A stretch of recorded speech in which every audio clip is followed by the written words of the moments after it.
como supongo que sabréis, en el programa nos toca ahora que intervenga Carmen Marta Lazo con una conferencia que se llama Estrategia en redes sociales y marketing digital, influencers y atracción.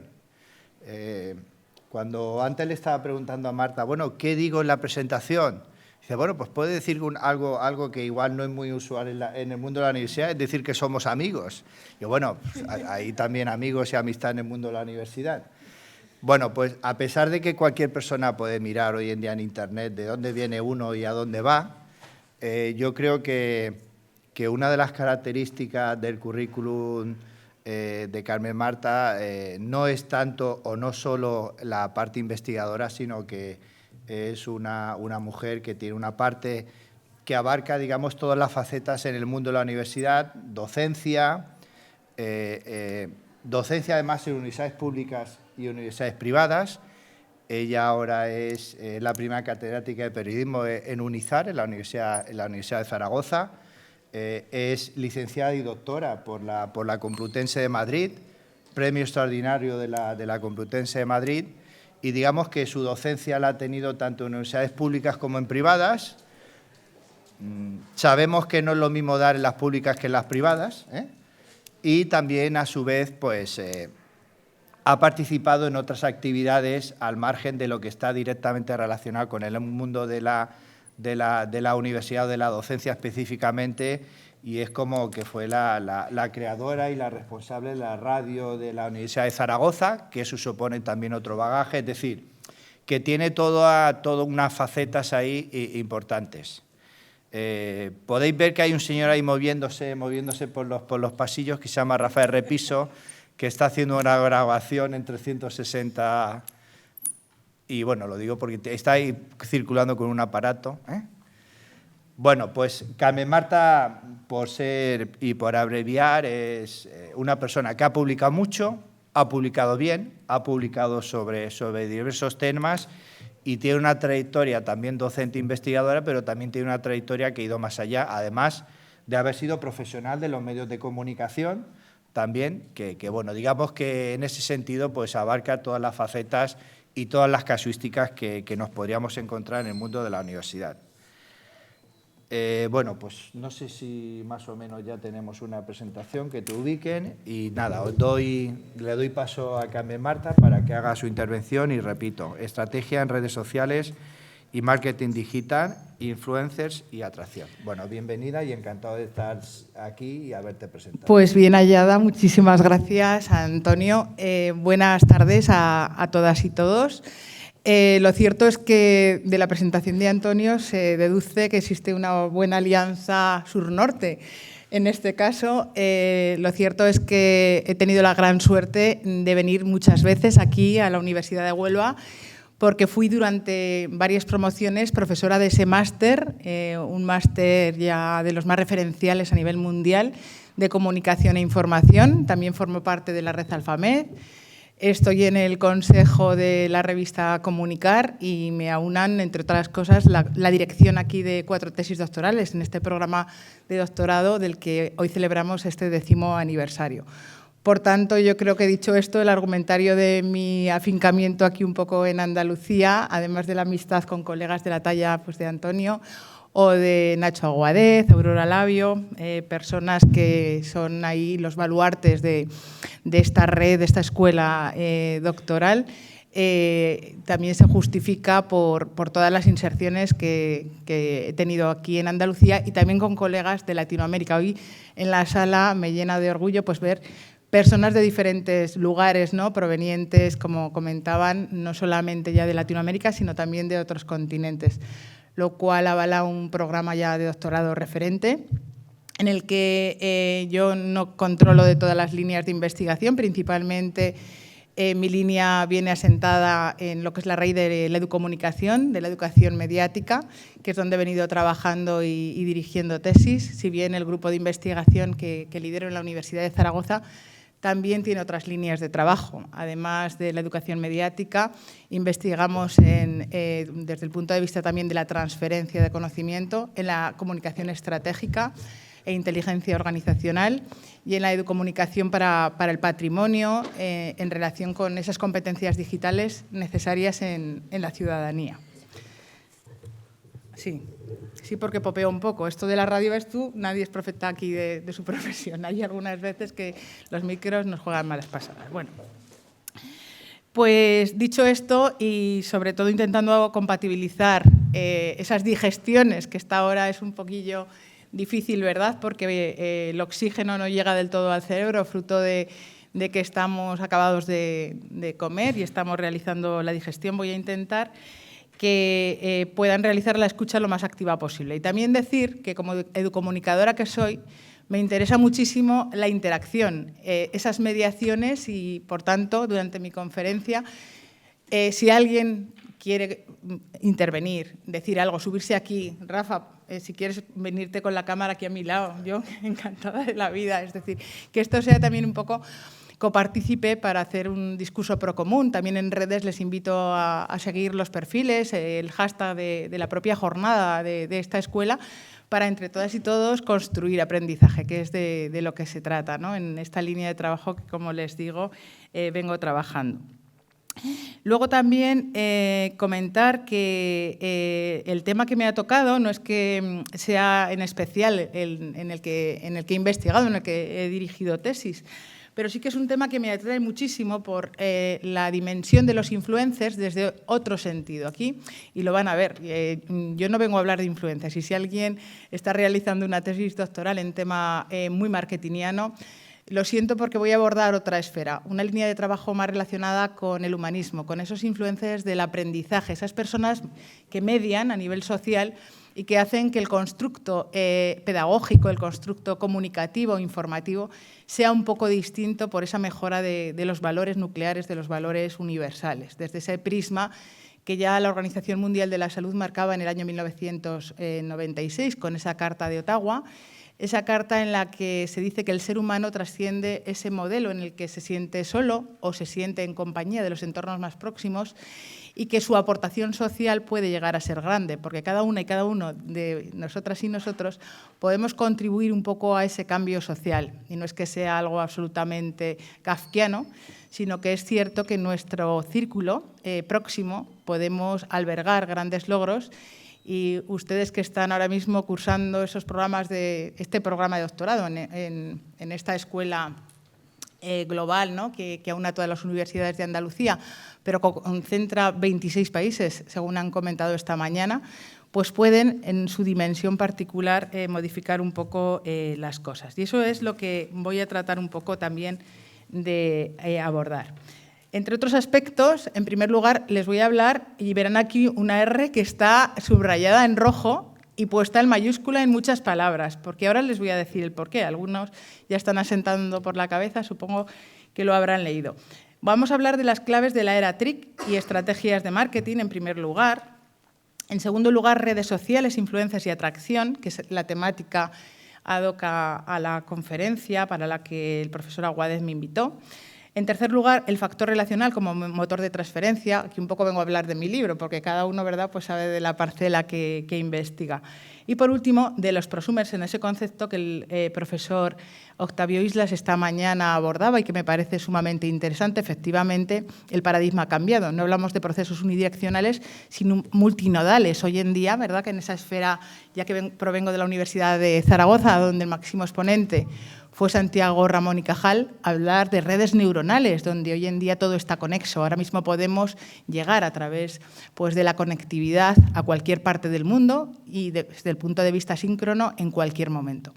Con lo cual, esa figura del prosumer me parece interesante recuperarla desde el punto de vista de la mediación social y desde ese abordaje de lo que supone esa figura de influencer del aprendizaje. ¿Y por qué esa R en rojo? Esa R en rojo supone un constructo que después abordaré de una forma un poquito más detenida, en el que integramos dentro de las tecnologías de la información y la comunicación el factor relacional. ¿Por qué? Porque para los investigadores de mi grupo, entre otros, y me gusta siempre destacarlo porque es como mi partner con el que vengo investigando hace más de 2 décadas, José Antonio Gabelas, nos dimos cuenta que la tecnología supone algo absolutamente instrumental, frío, la tecnología per se es algo obsoleto, algo que va caducando, ¿no?, cada cierto tiempo. Esta mañana decían los colegas que ChatGPT, pues sí, tendrá una durabilidad, pero ahora mismo, por ejemplo, si hablamos de las primeras redes sociales de Twenty, pues ya nadie se acuerda, porque la tecnología, los programas se van modificando. Lo que siempre queda es la parte humana de esa tecnología. La inteligencia artificial, por muchas posibilidades que hoy en día albergue, siempre está llevada a cabo, siempre está programada por mente humana. Y eso es lo que no podemos perder de vista. Entonces, ese factor relacional, más allá de la información también en sentido unidireccional, de recibir, de captar aquel mensaje que nos llega, ¿no?, o de la propia comunicación, que sí que tiene esa otra dimensión de recibir, la relación desde un plano muchísimo más global, más multidimensional, no estaba integrada. Y fue lo que nos hizo detenernos y bautizar como factor relacional en las TRIC, en las tecnologías de la relación, la información y la comunicación. Para comenzar, he puesto ahí lo que suponen en un minuto las acciones en consonancia con las redes sociales, de interacciones que se producen en 60 segundos. Y podemos ver cómo la suma de todas ellas hacen una oferta absolutamente ciclópea, absolutamente inabarcable, ¿no?, de múltiples millones de mensajes en solo un minuto al día. Si esto lo multiplicamos por todas las horas, por todos los años, podemos ver lo inabordable que es esto. Y ahora les voy a invitar, antes de continuar, a que cierren los ojos por 10 segundos y se imaginen cómo era la comunicación en su infancia. Seguramente todas y todos ustedes estarán proyectando una pantalla de televisión, donde aquí en España contábamos con 2 canales, en sus países seguramente con alguno más o incluso con alguno menos, o incluso a lo mejor no tenían en ese momento televisión, o ya disponían de algún canal privado. No, depende de las edades que cada uno tenga, claro. En mi caso, en mi infancia solamente existían 2 canales en España. Había monopolio, teníamos la 1 y la 2 de televisión en blanco y negro. Y como niñas y niños que éramos, estábamos esperando que viniera esa franja de dibujos animados, ¿verdad? Ahora seguro que vienen al recuerdo series, La abeja Maya, Heidi, todas estas que tenían una serie de valores que hoy en día podemos calificar de dulces, de valores positivos, un poco en plan bonomia también, pero que nos hacían esperar las 5 de la tarde para que comenzaran esos payasos de la televisión a enseñarnos esas series en las que trascendía pues nuestra imaginación, nuestro interés en recopilar pues grandes aventuras.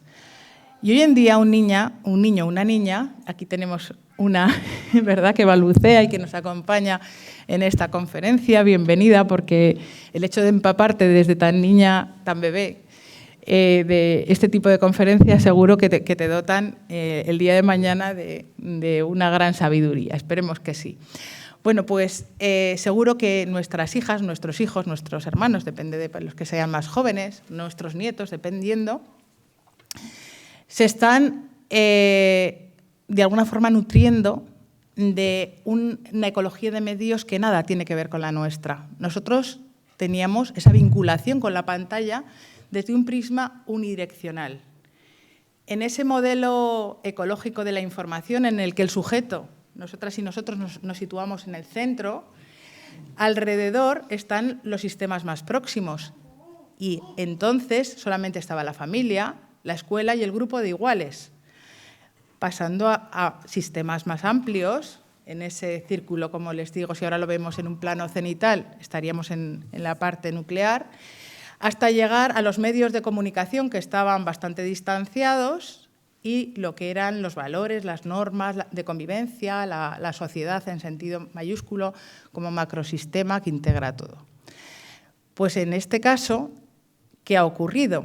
Que esos sistemas de referencia como eran los medios de comunicación, donde nosotras y nosotros asistíamos a esas voces, a esas series, a esos storytelling de fantasía positiva y unidireccional, porque no teníamos la capacidad de respuesta, tan solo ir al día siguiente al colegio y decir, ¿te acuerdas del episodio de ayer? Resulta que la abeja Maya metió la pata, ¿Qué tal? Con flip. Bueno, pues ha cambiado. Hoy en día los sistemas, como son las redes sociales, han pasado a ser sistemas de pertenencia, porque la posible vinculación, ese factor relacional que hace que toda niña y todo niño pueda interactuar de forma activa, como prosumers que pueden llegar a ser, hace que sean sistemas de pertenencia, además de los padres, con los que pasan menos, o madres, con menos tiempo, o el sistema escolar.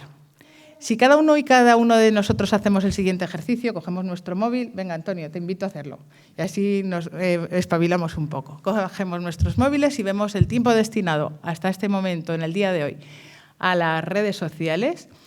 Algunos nos asustaríamos porque seguro que en algunos casos pues, hemos superado las 2 horas. En esas épocas de hace tan solo unas décadas, porque tampoco somos tan mayores, cuando preguntábamos qué tiempo de consumo llevamos a cabo y decíamos 2 horas de televisión, nos llevábamos las manos a la cabeza porque 2 horas significaba muchísimo. Era una sobredosis, ¿no?, de productos comunicativos. Mientras que hoy llegamos en ocasiones, también es verdad que nosotros, como personas, en este caso investigadoras, tenemos mayor nivel de interés en aquello que estamos analizando, pero en algunas ocasiones superamos las 6-7 horas. Imagínense la sobredosis de productos, no solo informativos, sino también, sobre todo, de entretenimiento, a los que asistimos diariamente. Y esto merece un poco de pararnos, porque la velocidad, y ahora lo vamos a ver, del momento llega a un nivel de absoluto infarto. Parémonos a pensar, hagamos dietas digitales. Imagínense que ahora mismo les quito a todos el teléfono y los meto en un saco y hago el siguiente experimento. Dentro de un mes se lo devuelvo. Pues no, seguro que no resistía ni 5 minutos a decirme, Carmen, o nos devuelves el teléfono, o te denunciamos, o nos compramos otro, o intentamos hacernos con uno, porque estamos absolutamente enganchados a la conectividad. Somos ya sujetos en relación y de ese modelo unidireccional hemos pasado a un modelo multidimensional de interacciones constantes, de compartir contenidos, de proyectarnos a través de la pantalla, esa apariencia en la que sacamos nuestro mejor ángulo, que por cierto, ahora con las 360, ¿verdad, Rafa? No sé dónde se han metido. Con las 360 el ángulo es global, con lo cual ya no hay ángulos ni hay fueras de campo, como hablábamos esta mañana. Ahora todo se ve y todo se proyecta en esas nuevas realidades grabadas en 360. Bueno, pues dicho esto, y atendiendo a cómo se va construyendo la imagen de nosotros mismos y además también intentando que a través de las reflexiones y preguntas vayan meditando un poco respecto a los usos, consumos, interacciones que llevamos hoy a cabo y cómo podemos también oxigenarnos desde un punto de vista de vorágine global, informativamente hablando, decirles que según una investigación reciente de la Universidad de Cambridge, con 150 likes, solo con 150 likes en Facebook, el algoritmo nos conoce mejor que un familiar y con solo 300 likes nos conoce mejor que nosotros mismos. Esto nos tiene que hacer reflexionar.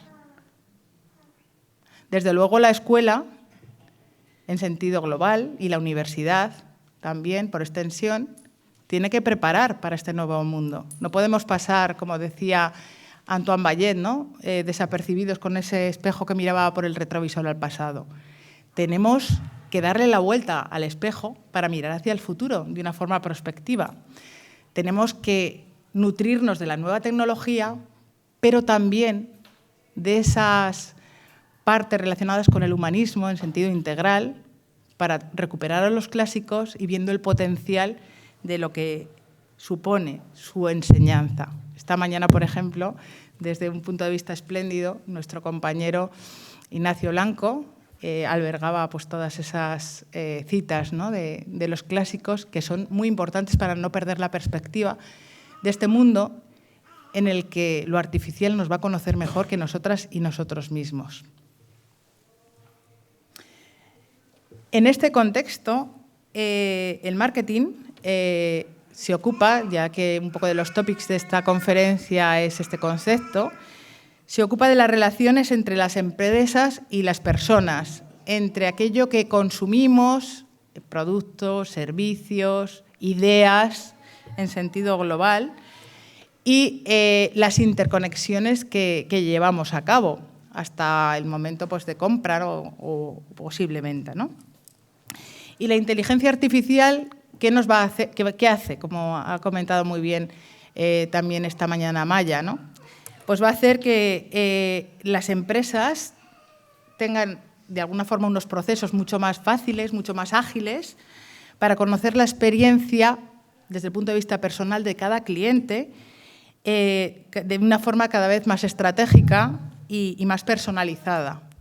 Con toda esa base de interacción con la máquina, persona-máquina, vamos a llegar a un conocimiento en el que cuando vayamos a comprarnos una prenda de vestir, nos van a decir, a ti la que mejor te va a sentar, Antonio, es esta camisa de cuadros, de colores, porque bueno, a Antonio le sienta todo bien, pero el algoritmo también lo dirá. Dirás que a Antonio le sienta todo bien. Porque, oye, lo importante es la percha, ¿verdad, Antonio? Pues eso. Pero llegará un momento en el que nos dirán, pues, ante este producto o este alimento, por ejemplo, con este componente de un poco de sabor ácido, dulce, para ti, esto es lo que más te va a gustar y lo va a acertar. Hace poco en una exposición que hubo en CaixaForum, precisamente en la ciudad de la que vengo, en Zaragoza, que está al norte de España, relacionada con los usos y aplicaciones de la inteligencia artificial en lo que son los laboratorios farmacéuticos, era muy interesante conocer cómo los patrones, los cánones actuales se basan en lo que es el gramaje, ¿no? de cada medicamento en hombres varones de 40 años, más o menos es el canon que utilizan, de tal modo que muchas veces mujeres de menor edad, etcétera, estamos consumiendo sobredosis de fármacos. Y esto también es algo que llama mucho la atención. Y cómo, gracias a la inteligencia artificial y los análisis que nos realizan, análisis de sangre, también hay análisis de otro tipo. En el Museo del Futuro, por ejemplo, este verano pasado, observé cómo cada vez más, a través del iris, del campo del iris, se pueden hacer análisis asumiendo también posibles enfermedades. Es decir, hay otras posibles formas de medir si no nos encontramos o nos falta algún componente desde el punto de vista orgánico. Bueno, pues las medicaciones futuras serán personalizadas, de tal forma que si tú, por ejemplo, tienes un poquito de diabetes, te faltan vitaminas, el ácido fólico flojea, te dirán, esta es tu cápsula y estás como nuevo. De tal forma que también, desde el punto de vista positivo, la inteligencia artificial va a revertir en esa personalización de lo que es el componente, hasta en este caso médico, que no deja de ser muy positivo. Pero también tiene un impacto en cada uno de los usos y consumos a fecha de hoy de la vida cotidiana. Por cierto, decirles que todos estos términos, cuando, no sé si les ha pasado, cuando con nuestro alumnado en clase muchas veces intentas ya pues, innovar, pues meter eso en las cámaras 360, las gafas de realidad virtual, o les propones hacer cosas ya en el metaverso, la gente joven se queda como, está como una cabra y que viene a contarme, ¿no? Y cuesta, ¿no? Algo que ya forma parte de nuestras vidas y que no es futuro. estamos hablando de presente. De hecho, a mí, una de las personas que me invitó a que en mis clases introdujera este tipo de elementos fue precisamente Rafa Repiso, que parece el protagonista de nuestra mesa, pero es que es tan innovador que me lo sugirió, y además de verlo en verano en el Instituto Marshall McLuhan de Toronto, ya Rafa empezaba pues eso, a grabar esas dimensiones con esas gafas. Y no estamos preparados para un futuro inmediato, para un futuro que ya existe, que es que ya es, la inteligencia artificial está. Hace pues, unos escasos meses, cuando ChatGPT, que también se ha hablado hoy de este tema, porque en el tema de investigaciones saben que existen como tendencias, ¿no? Temas que se ponen de moda, fruto de una tecnología, de una línea temática, y entonces parece que existe como una clonación, ¿no? De muchas investigaciones relacionadas con ese tema. Bueno, pues ChatGPT se inicia en el mercado, se comienza a sentar y genera dos tipos de reacciones. Por un lado, los tecnófobos, que lo primero que hacen, por ejemplo, en Australia es prohibirlo, desde el punto de vista educativo, fuera, porque esta es la gran amenaza del siglo, cómo se pueden producir mensajes con inteligencia artificial. El alumnado va a poder hacer trabajos de plagio absoluto, de decir, toma, corto y pego ChatGPT. O la parte un poco, yo no diría tanto tecnófilo, pero sino desde un plano de equilibrio, ¿no? Nosotros, por ejemplo, en esa dimensión de eco, no somos ni apocalípticos ni integrados. Los educomunicadores nos solemos mover un poco desde el plano del equilibrio, ¿no? De ese componente central, para ver las dosis de positivo y negativo de cada una de las herramientas o opciones tecnológicas que nos plantea, en este caso, el mercado. Pues el ChatGPT, también otros, desde una dimensión absolutamente tecnófila, lo integraban en clases como, venga, vamos a hacer los trabajos con esto, a potenciarlo. Sobredosis, ChatGPT, ni una cosa ni la otra. Desde un punto de vista intermedio, podemos utilizarlo para usos positivos, en el sentido que la herramienta llega hasta donde llega, pero no deja de ser la mente humana la que trabaja esa herramienta y la que puede alcanzar, como decía Prensky, estadios superiores de sabiduría digital. Desde el plano de que la tecnología ya es nuestra segunda piel, si hacemos que esa tecnología sirva para usos que sea nuestro ayudante, vamos a poder ampliar esas opciones. Entonces, ese impacto en la vida cotidiana ha llegado para quedarse. Nos acompaña, por ejemplo, en la navegación a nuestras casas, en los itinerarios de viaje, con Google Maps, por ejemplo, en apps en streaming o en contenidos en redes sociales, donde cada vez que nos descargamos algo, pues estamos generando algoritmos que van a conocer un poco más cada vez de nosotras y nosotros a medida que lo vamos utilizando. ¿Cuáles son otras de las claves de nuestra era? Ya hemos hablado del conectivismo, de ese concepto además que George Siemens ya bautizó hace un tiempo, donde todo está relacionado. Y bueno, yo antes también traía a colación al que fue pues, uno de, les decía, el personaje más emblemático, ¿no? Ramón y Cajal, en el plano médico. Pero es que ese factor relacional del que les hablaba antes no solamente llega a las interacciones con las personas o con la máquina, que sería la interactividad, ¿no? Persona-máquina, interactividad, interacción persona-persona, sino que llega también a un modelo de introspección interior, donde cuando nos paramos a reflexionar, toda la generación de relaciones que existe en nuestro cerebro es muchísimo. Y las partes del cerebro que se activan cada vez que tenemos un procesamiento natural de información, hace que se vaya enriqueciendo nuestra dosis de aprendizaje, de reflexión, de profundidad, de una serie de competencias que la inteligencia artificial aún no puede llegar a proyectar. Además, también otra de las acciones, otra de las características de esta era TRIC es el hiperpresentismo. Todos queremos ya, con un efecto inmediato, que la reacción se produzca ya. Y los que tenemos mediana edad, que hemos tenido un referente en un modelo de un tiempo un poquito más detenido, no lo hacemos de una manera tan acusada como nuestro alumnado, que son adolescentes, en etapas ya finales de cierre de la adolescencia o de inicio de la juventud, donde están absolutamente acostumbrados, esa generación alfa, esa generación Z, a tener impactos constantes y donde ese hiperpresentismo hace que se viva todo con una rapidez exagerada, desmedida. Por otro lado, esa oferta ciclópea, que como les he puesto en ese rosco, ¿no?, de los 60 segundos, de forma multiplicada, nos hace observar cómo tenemos muchísimas posibilidades y no podemos albergar todo.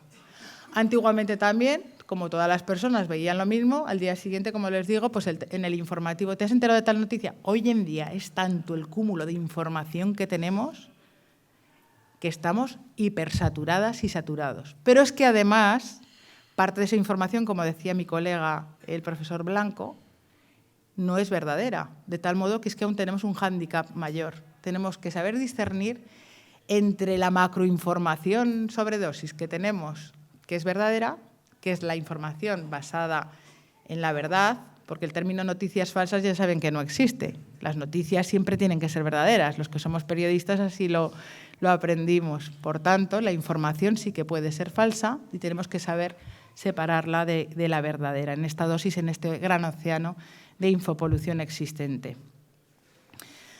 Otras de las claves es la interacción, como ya hemos venido hablando, la inmersión, el poderme meter dentro de la historia, sumergirme en otra realidad, y este uso puede llegar a ser muy positivo, esas simulaciones a la hora de, por ejemplo, proyectar etapas de la historia de hace siglos, donde yo me puedo ver al lado de un gran personaje, viendo la realidad, el contexto de la época, las costumbres, absolutamente todo, y aprender de esa dimensión, trasladarme a otros planetas, que son de acceso inviable en este siglo, y sumergirme pues, en otras realidades. Eso a la hora, por ejemplo, de preparar profesiones peligrosas, como pueda ser el pilotaje de un avión, es muy, muy positivo, porque estamos llegando a que no se estrelle el avión antes de saber conducirlo. O también es fundamental ver cómo en esta era lo importante es, y ahora ya es cuando hablo de mi libro, la alfabetización mediática o las competencias que hacen que la persona sepa manejar todo esto. El saber conducir una vorágine informativa global, la confluencia en paralelo con lo que la inteligencia artificial puede llegar a aportar, y también esa parte inmersiva donde yo me voy a meter en una parte que se llama metaverso, que está ya ahí y que dentro de poco tiempo, hasta las clases ya se empiezan, por ejemplo, en la Universidad de Toronto yo he asistido a clases en metaverso. Por tanto, tendremos nuestro avatar y ese avatar será dotado de una imagen que queramos proyectar de nosotras y nosotros mismos. Bueno, en esta gran vorágine compiladora se producen una serie de estrategias de marketing a la hora de captar o captarnos para poder adquirir o asumir determinadas ideologías, adquirir determinados servicios, productos, que se fundamentan en distintas capacidades. Unas capacidades tienen una dosis más humana y otras más artificial. Y ahí es donde tenemos que poder convivir o compartir nuestras vidas con la herramienta, con la T de las TRIC. Las capacidades creativas son acciones que nos competen a nosotras y a nosotros. En el caso de los periodistas, para aquellos que provengan de mi área de conocimiento. Los géneros, cuando nos los enseñan, y hoy en día, por ejemplo, en el New York Times, trabajan con bots, con equipos que hacen noticias de una manera muy fácil. Si yo al equipo le digo las 5 Vs dobles y tú me las compones como quieras, me da igual. Voy a tener un lead, una entradilla de la información, que me da igual empezar por el dónde, por el cuándo, por el cómo, o por el qué, o por el quién, porque bueno, el orden de factores altera un poquito el producto, pero al fin y al cabo doy la misma dosis de información dentro de una entradilla. Pero si yo a la máquina le digo, hazme ahora mismo un reportaje, un documental o un artículo de opinión sobre este tema no va a llegar al nivel de profundidad que nosotras y nosotros podemos dotarle. No va a analizar desde un punto de vista absolutamente aplicando el método, por ejemplo, de investigación en comunicación, cómo nosotras y nosotros podemos llegar a albergar. No va a realizar las entrevistas para conseguir los totales necesarios para abordar esa información, porque hay una serie de géneros que podemos calificar como géneros informativos, meramente informativos, que son fáciles de asumir por la máquina, pero los géneros interpretativos y de opinión seguirán necesitando en todas las cabeceras, al menos hasta un tiempo más o menos futuro inmediato, a la persona. Luego sí que hay una serie de competencias analíticas y tecnológicas, como puedan ser el análisis de hábitos, de motivaciones, de consumo, donde la inteligencia artificial sí que comienza a adivinar cuál es nuestra posible predicción o lo que vamos a llegar a consumir. O las competencias tecnológicas más afincadas en el campo del marketing o las ventas desde el automatismo. La aplicación de la inteligencia artificial principalmente se desarrolla en estos 4 escenarios, como estrategias de marketing, en el análisis predictivo, en la generación de conocimiento, en la relación con los clientes y en la publicidad digital. Aplicada al análisis predictivo, nos permite adelantar pues, la posible acción o la posible necesidad de un usuario o de una usuaria para ofrecer un contenido ad hoc. Hay una serie de programas, que algunos de ellos he puesto ejemplos, que nos permiten conocer cuál es nuestro interés o por qué opción nos vamos a decantar antes incluso de conocer la propuesta. Fruto de que el algoritmo conoce cuáles son nuestras necesidades. Desde el punto de vista del procesamiento natural, lo que se llama PNL, permite procesar, organizar y publicar un contenido aplicada a ese campo, por ejemplo, el ChatGPT, ¿no? Si damos un tema, ya tenemos ahí una serie de un desarrollo, pero muchas veces cuando incluimos 2 topics, 2 descriptores, nos salen barbaridades. No sé si lo han probado, si no, les invito a hacerlo, sobre temas que son muy hiperespecializados, no algo de uso global, donde ya hay ensayo-error, ¿no? Donde ya se ha ensayado la máquina, sino temas absolutamente concretos y hiperespecializados, donde las barbaridades son mayúsculas. Pero es verdad que en algunos periódicos, y ya hace meses, el The Guardian, por ejemplo, integraba informaciones realizadas con ChatGPT.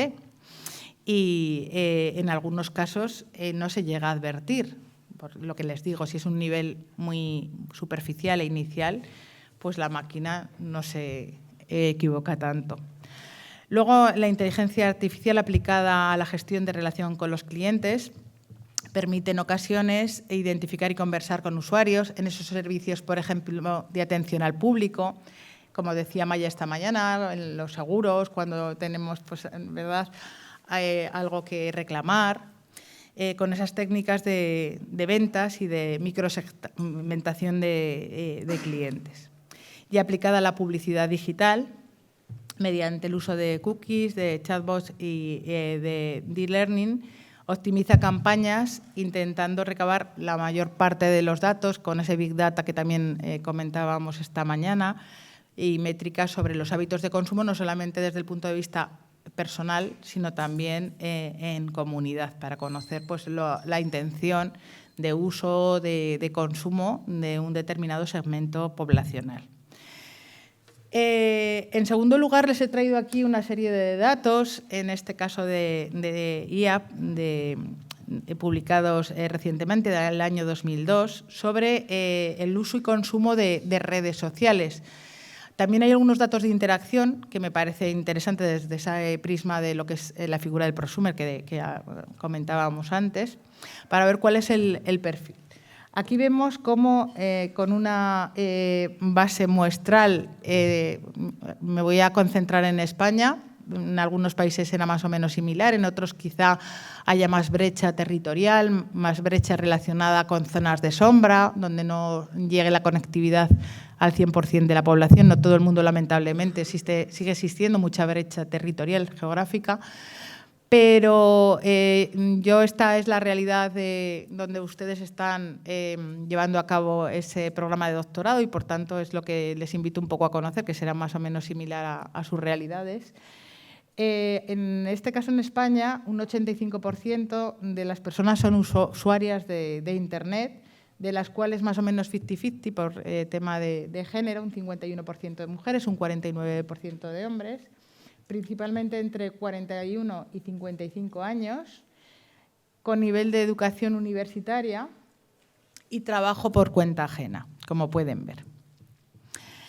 En cuanto a uso de redes sociales en el último mes, vemos que la red más utilizada es WhatsApp, seguida de Facebook, de YouTube y de Instagram y Twitter. Son las redes que sigan siendo pues, ahí las abanderadas, ¿no?, de los usos y consumos, estando como red preferida esa red que genera tanta interacción, sobre todo en esos sistemas de pertenencia de los que les hablaba antes, el grupo de amigos, de iguales, de colegas, de profesión, con los que interactuamos de una forma más o menos periódica, de forma frecuente, que es WhatsApp. Seguida de Facebook, que cada vez va teniendo menos preferencia como red, porque las personas crecen y es la red un poco para edades, como después veremos, mayores, y seguida de, en este caso, Instagram. Aquí vemos, espera, que no ha cambiado la diapositiva, la diferencia entre los usos y consumos de la generación alfa, entre 12 y 17 años, la generación Z, entre 18 y 24, y los millennials, entre 25 y 40. Y vemos una diferencia en cuanto a que la generación Z es la que más utiliza las redes sociales, sobre todo las redes tradicionales, Instagram, WhatsApp, YouTube, Spotify, Twitter y Twitch.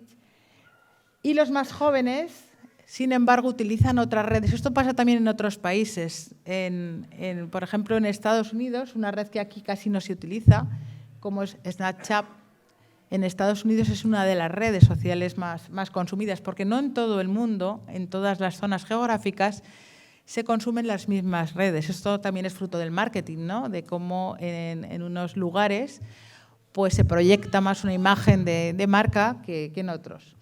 Y los millennials se decantan principalmente por Facebook y LinkedIn como red, como canal para poder obtener trabajo, proyectarse desde el punto de vista laboral.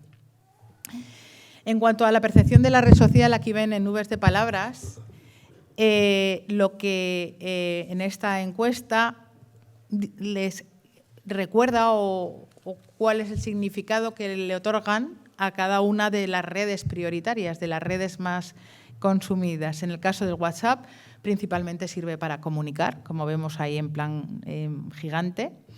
Luego vemos amigos, familia, es decir, esas interacciones que se producen con ese grupo próximo de referencia.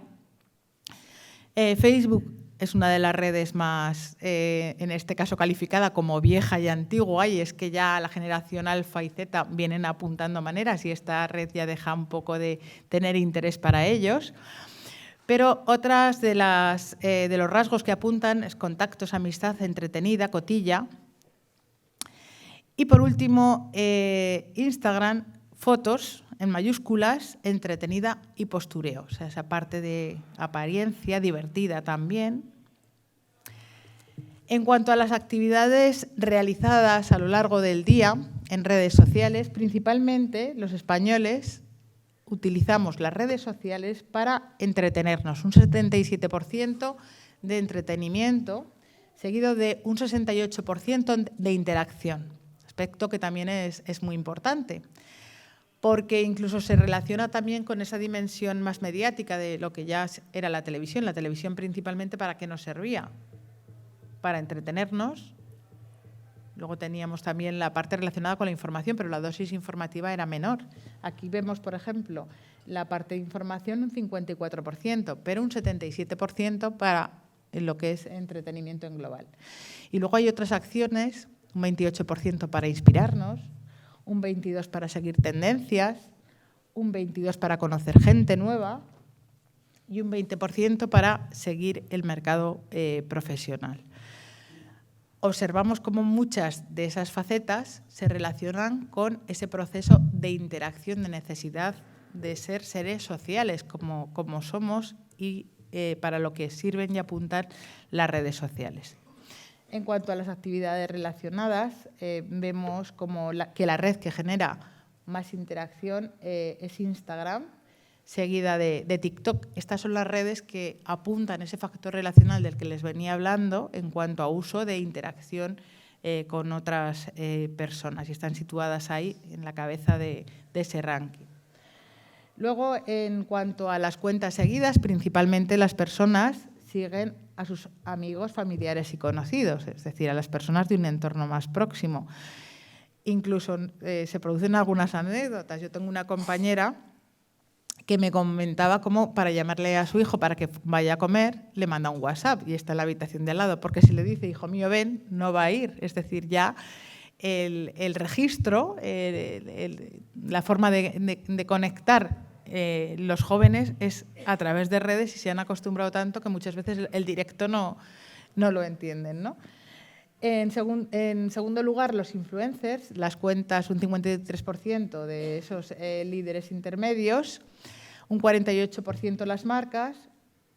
Por debajo están los medios de comunicación. Esto atiende a lo que les decía, que la información está en segundo plano respecto al entretenimiento. La parte diversiva es mayor. Y un 18% políticos, personas públicas, partidos políticos, etcétera.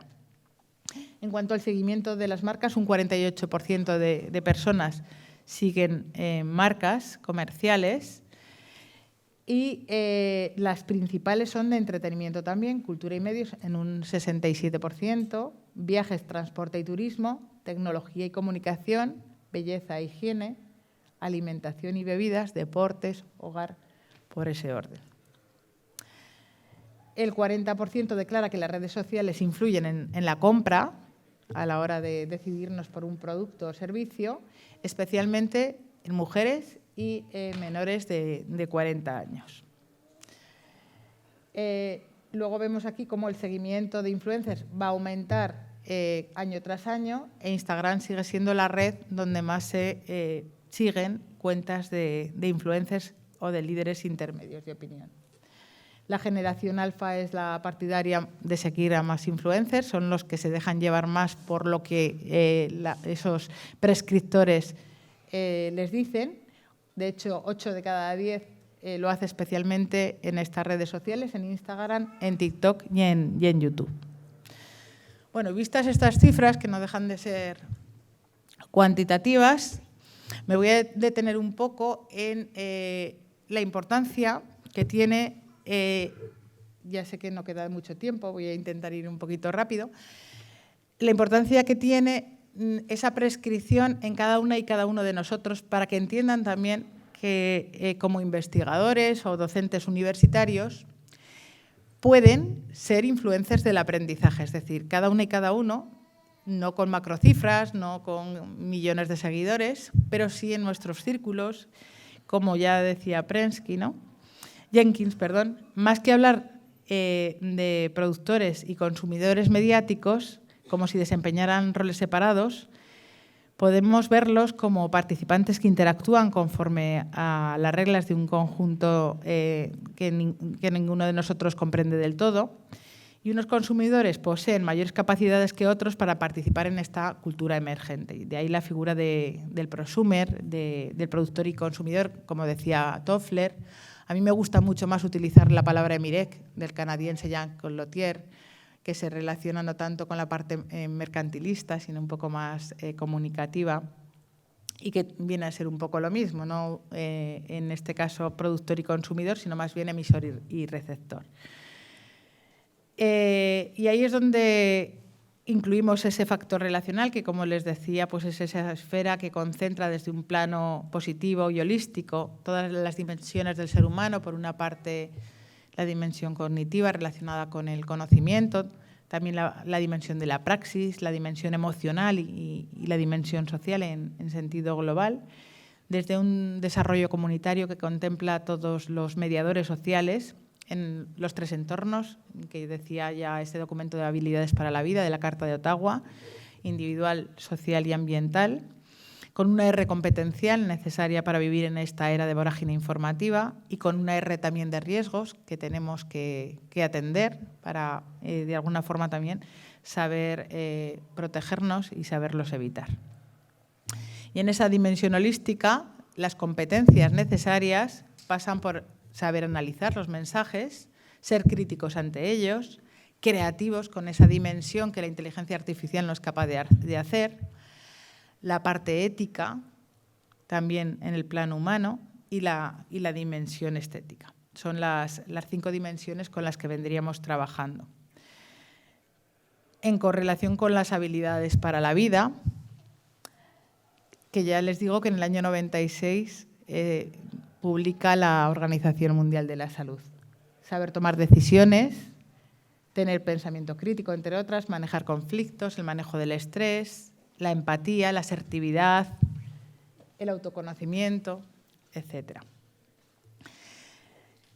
Aquí llegamos al concepto de humanismo digital. ¿Cuáles son las capacidades donde seguimos siendo los protagonistas de nuestro propio aprendizaje? Saber planificar, la innovación, la cooperación, el liderazgo, la relación con las y los otros, la negociación y la ética. Les pongo algún ejemplo de estas dimensiones en el campo de la transferencia, como lo hemos venido trabajando, y les invito a que puedan visitar la página de Entremedios, que es una plataforma donde el alumnado, en este caso en periodismo de mi universidad, realiza prácticas de contenidos saludables, de contenidos positivos, porque estamos, pues eso, cansados de ver una vorágine muchas veces en los informativos, principalmente de televisión, ¿no? Esa agenda setting, esos valores noticia, muchas veces tienen ese filtro de lo extraordinario, lo extraño, lo conflictivo, y lo importante revierte en esos sesgos un poquito más negativos. Entonces, en esta mirada de preparar a los nuevos periodistas, queremos también que se detengan también para que, desde el punto de vista imitativo, haya conductas positivas, ¿no? en los valores universales en global. Entonces, en esta plataforma, el factor relacional lo aplicamos desde todas las diferentes secciones en correlación con el aprendizaje de profesorado-alumnado y entre ellos mismos. Y las TRIC, que a priori, bueno, algunos colegas, ¿verdad, Nacho, de alfabetización mediática, de la red Alfamed, en la que también estamos, de manera muy gustosa y haciendo muchas cosas y muchos eventos. Cuando empezábamos con las TIC, poco menos que te decían trick, track, troc, tal, y pues lo mismo que al principio de la conferencia, cambiando las letras y jugando un poco. UNICEF se hace con el concepto y el último estudio lo llega a bautizar así, una aproximación comprensiva e inclusiva hacia el uso saludable de las TRIC. En muchos institutos hablan ya de profesores TRIC, de aulas TRIC. La Junta de Andalucía, la última campaña sobre igualdad del 8 de marzo, la ha llamado una campaña de inclusión TRIC. O sea, esto ya no es una tontería, sino parece que ha adquirido esa dimensión que detrás, ¿no?, tenía ese recordatorio de esa parte procesual de muchas filosofías humanistas. Como decía el educomunicador Daniel Prieto, dime qué hiciste con las anteriores tecnologías y te diré qué harás con las nuevas. Todo depende, como les digo, en la persona supera el propio instrumento. Y para convertirnos, y ya en los últimos minutos que me quedan, en influencers de aprendizaje, tenemos que considerar que es un líder un influencer de aprendizajes. Por una parte, un líder intermedio, es decir, no solamente los top, los number one, están ahí llevándose microcifras desde el punto de vista marketingiano como líderes de ventas o prescriptores de grandes marcas, sino también en esa semilla en el aula, seguro que cada una y cada uno de nosotros nos acordamos de aquel profesor que puso, o profesora, la semilla en aquello que somos y que tanto nos llenó para alcanzar nuestro propósito. Podemos ser ese tipo de líderes, profesionales interesados, en este caso en las TRIC, capaces de influir y de llamar la atención, tener ese efecto kinésico, ese efecto motriz en incentivar a que las personas actúen de una determinada forma, teniendo en consideración que el pilar no es el contenido, sino sobre todo los valores, que es ahora mismo algo vamos, que está en piloto rojo, es necesario detenernos en volver a recuperar determinados valores universales que creo que a todos nos interesan, como por ejemplo la solidaridad, que tanto muchas veces se pierde, ¿no?, en pro del egoísmo. Bueno, aquí les traía muchísimo contenido. Les voy a poner ahora, porque me parece muy interesante para que conozcan este concepto, y ya vamos a ir terminando, lo que es esta corriente de influencers del aprendizaje, de influencers reales. A ver si me permite. Y ya perdonarán, pero esto es lo que hay que pagar. Menos mal que me ha salido Café Marcilla, que en algunas ocasiones cuando pones vídeos en clase te salen unas marcas que dices, Dios mío, que pasen los 5 segundos pronto, porque bueno, se lo pongo. Ay, pues no me sale el vídeo que era. A ver. Aquí, este es, sí. Si me lo pones desde el principio.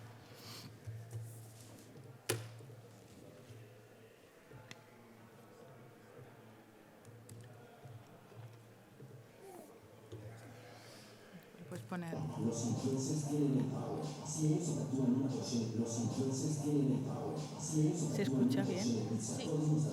Si lo quieres poner un poquito más alto. Sí.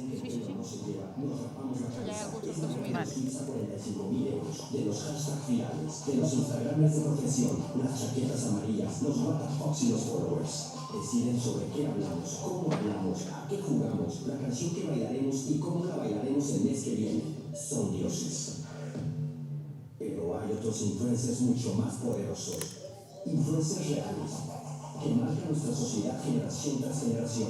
De ellos depende cómo seremos y cómo lo conseguiremos. Influyen en quién hará las leyes, dirigirá los bancos, en los artistas que cambiarán la visión del mundo y los guionistas de televisión.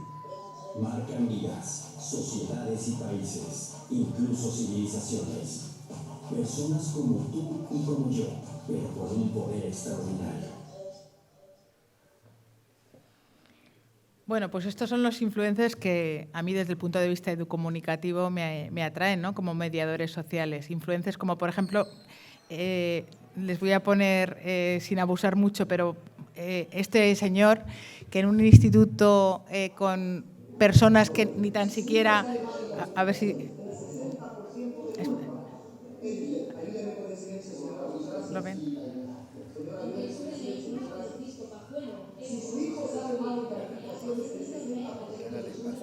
No sé qué ha pasado aquí. Espera, que es que ha salido este. A ver, aquí. Bueno, les pongo en antecedentes que antes me ha disparado Paco Pajuelo. Él es un profesor de secundaria, que el primer día cuando llega a su aula no había ningún alumno y a través de redes sociales se conecta y les dice, venid que mañana empiece el espectáculo. Cada día se disfraza dando clases de historia de un personaje y hace que todo el alumnado asista y no solo eso, se emocione con sus clases. Este es un influencer, para mí, del aprendizaje.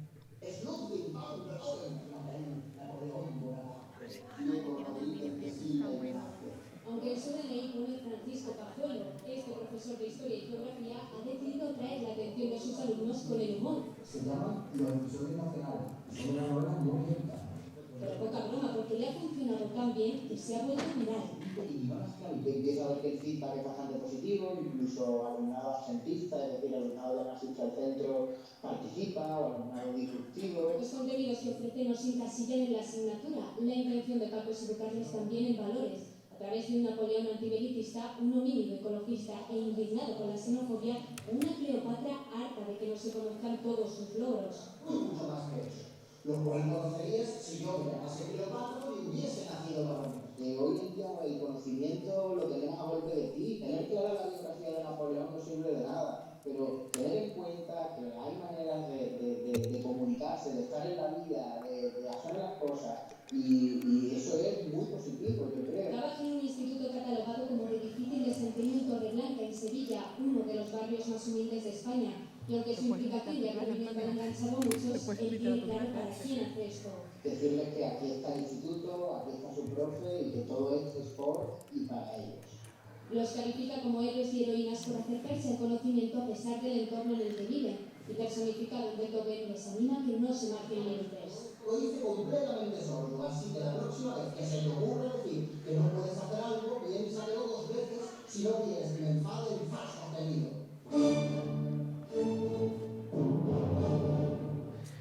Bueno, pues es un ejemplo que además es de aquí, de la tierra, en este caso de Sevilla. Le estaba ahora bromeando a Antonio diciéndole, lo puedes invitar un día a tu clase, ¿verdad?, de creatividad publicitaria y esas cosas, porque es absolutamente ingenioso. Pero tenemos otros más que pueden también visitar. Les traía muchos vídeos, no me da tiempo a todo, porque me he detenido en la parte inicial que me parecía fundamental de esta conferencia, pero tenemos ejemplos como David Calle, con ese canal único en clases de matemáticas y física que hace amar los números al alumnado y muchas personas le siguen.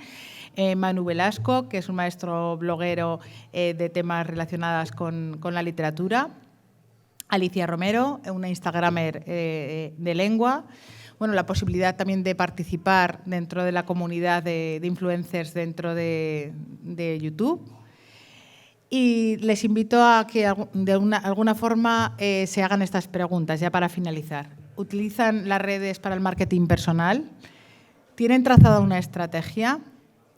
¿Cuidan sus interacciones con el alumnado o con, en este caso, los colegas si no tienen alumnado porque están investigando en otros centros? ¿Les importa retroalimentar los valores más allá de los contenidos o de la mera apariencia de nuestro ángulo positivo?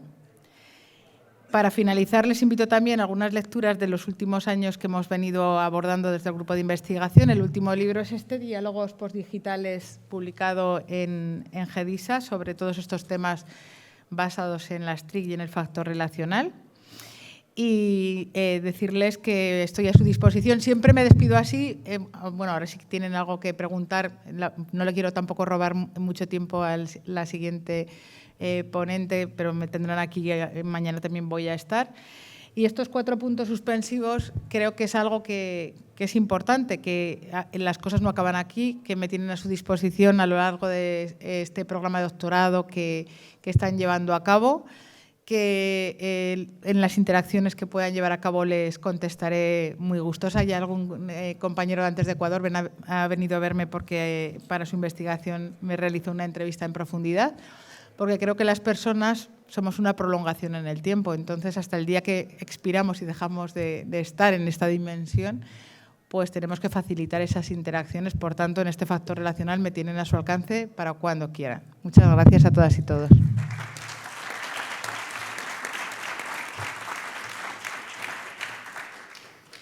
Bien, como ahora en lugar de una persona son 4 y no creo que protesten 4, ¿alguna pregunta rápida así? Por ahí tenemos a nuestra alumna preguntona de Málaga. No, ahora voy a hacer una aportación. Voy a hacer una aportación. La semana pasada asistí a un webinar sobre legalidad que lo organizó Autocontrol, pero el webinar también era un directivo de EASA, de la Alianza de Publicidad Europea. Entonces, yo la recomiendo porque se habla mucho sobre el tema de influencer, legalidad, tipo de remuneración, pagos, etcétera, etcétera. Lo digo por si alguien está interesado que lo busque. Si no, si encuentro, yo estoy hablando con Autocontrol, a ver si me pueden pasar, aunque sea la presentación, y yo si quieres la comparto contigo para que la podamos verla todos. Pues muchísimas gracias. Nada. Muy bien. ¿Alguna pregunta, algún comentario de los múltiples temas que ha tratado Carmen? Pues pregúntame tú algo, Antonio. Bueno, allí tenemos.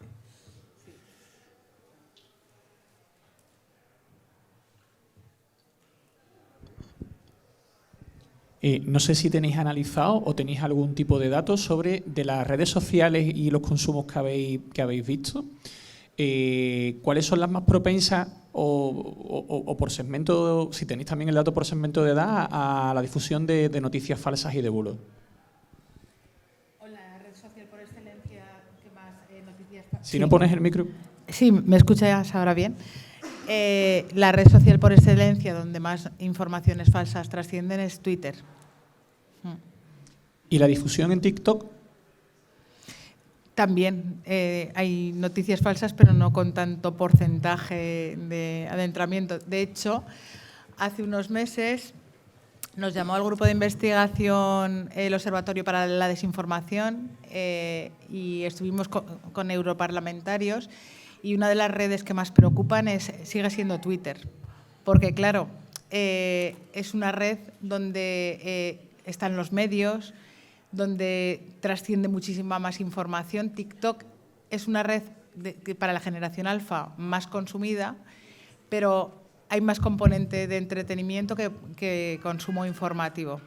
Y el saber discernir entre información falsa en una red que es propicia para la información es más difícil de llegar a determinar. Genera más preocupación Twitter, aún. ¿Alguna otra pregunta? Sí. A ver, un segundo, Ignacio, lo digo por el micro. Sí. Gracias. Solo por completar la respuesta que ha dado Carmen, la encuesta que nosotros hemos hecho, a la que me referí superficialmente esta mañana, el 54% de los encuestados cree que Facebook es el lugar por el que más fake news reciben. Y hay un dato importante, porque Facebook, como todos sabéis, y Carmen ha explicado, es una red consumida preferentemente por una población mayor de 45 años. Y uno de los estudios que tenemos sobre la relación con las fake news en relación con la franja etaria, con la edad, ha descubierto que las personas mayores de 55 años comparten hasta 7 veces más fake news que los jóvenes. Aquí se ha caído una especie de mito, porque pensábamos que los jóvenes no se enteran de nada y se tragan todas las fake news, y resulta que la población mayor de 55 años está demostrando ser bastante más permeable a las fake news y vulnerable a la propia desinformación, ¿no? Imagino que todos tenemos experiencias personales con nuestros mayores, ¿no? De decir, oye, por favor, ¿cómo te puedes creer esto? ¿Cómo compartes esto? ¿Cómo envías esta información, ¿no? Y resulta que los jóvenes están demostrando intuitivamente una destreza para identificar contenidos falsos respecto a las personas mayores, ¿no? Por eso Facebook, en la encuesta que nosotros hemos hecho, es percibida por el 54% de los encuestados como la red por la que más desinformación se transmite. Además, hay que tener en cuenta, como bien dice Ignacio, que muchas veces las personas mayores de 65 años asumen el papel de la red desde el punto de vista de la personificación, ¿no? Con esa prosopopeya de es que me lo ha dicho Twitter, es que me lo ha dicho Facebook, te lo califican así. Y también no llegan a discernir cuál es la fuente. Cuando, por ejemplo, en WhatsApp, esto nos pasó en una investigación también que realizamos con mayores de 65 años en Aragón, les manda un mensaje a alguien, piensan que la fuente originaria es su primo, es que me lo mandó mi primo. Ya no se quedan con el origen, ¿no? de esa información. Están menos vacunadas, efectivamente. Acá, profe. Octavio. ¿El micro? Lo tenía ya acá listo. Bueno, no, pues... Perdona, bueno, pues si estamos contigo, haz la pregunta y luego pasamos. Solo quería consultar, bueno, también tratando de aprovechar los espacios, ¿no? Venimos hablando de alfabetización digital, porque todo eso tiene que ver lo que ustedes están hablando, alfabetización mediática, perdón. Todos estamos hablando del sentido crítico de las personas para poder consumir. Y en ese sentido también es necesario que podamos nosotros empezar un poco a hablar ya de las herramientas de la alfabetización mediática. Entonces, yo quisiera saber si en ese contexto las plataformas digitales o los medios sociales pueden ser herramientas de alfabetización y cómo deben ser utilizadas. Eso, gracias. Pues efectivamente, los propios medios, y con un uso saludable, pueden mediar, como hemos comentado. Mira, de hecho, te puedo poner un ejemplo de mi comunidad autónoma. Desde hace unos meses, el Gobierno de Aragón asumió un proyecto que estamos llevando a cabo desde el grupo de investigación, donde al alumnado de enseñanza secundaria, a través precisamente del uso de redes sociales, les estamos alfabetizando para que sepan manejar los medios de comunicación. Y la mejor forma es utilizar la herramienta para que después, con los consumos que realicen, sepan manejarla. Y sí, es una buena forma de hacerlo. Gracias. Octavio. Sí. básicamente para darle la razón a los dos, lo que comenta Carmen es correcto en términos de, en el círculo rojo, la agenda setting, la construcción de la agenda setting, MacOps. Sí, la red más influyente efectivamente es Twitter. No lo asevera Octavio Islas, lo asevera We Are Social, Meltwater, que hacen el estudio más importante en el mundo sobre redes sociodigitales, que es el nombre correcto de las redes sociodigitales. En el caso concreto de Ignacio también tiene toda la razón, porque la mayor cantidad de noticias falsas y campañas de desinformación se despliegan a través de Facebook. Entonces, sí, ambos tienen razón en el planteamiento que establecieron. Por una parte, en el círculo rojo, formadores de opinión pública, es en Twitter donde se despliegan la mayor cantidad de campañas. Y en términos del ciudadano común y corriente, es a través de Facebook donde las campañas de desinformación y las noticias falsas proliferan más. Son datos de We Are Social 2023